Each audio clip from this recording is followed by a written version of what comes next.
باشە مامۆستا ئەو دەماتە دەست بە نویسا بە زمانی کوردی کرد تو بەریا وێ فێری زمانی کوردی تایبەت بوو تە پرتوک خواندن تە بەحسانە کۆڤارا کرد ددریا کۆڤارا فێر بوو ینی مامۆستایەکی وسا تایبەت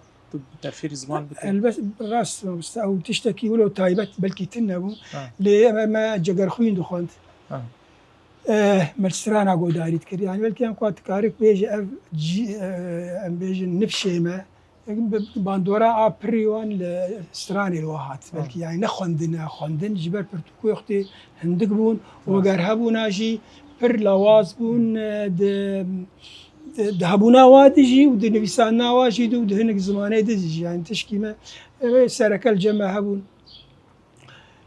cigerxwîn bû. Piştî wê sala heştê û pêncê wan hinek pirtûk nî em bêjin ê bihar derket ê seydayê tîrêj derket ne hinek pirtûk li nav desta çêbûn piştî em dikarin bê şerê ê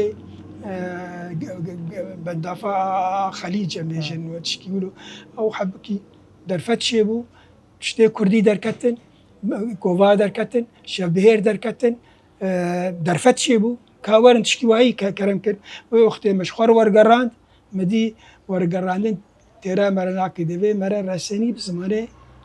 ziman binivîsîne ji ber wî em çûn çend çalakiya arastî xwedanê xwedanê dima û ji fediya û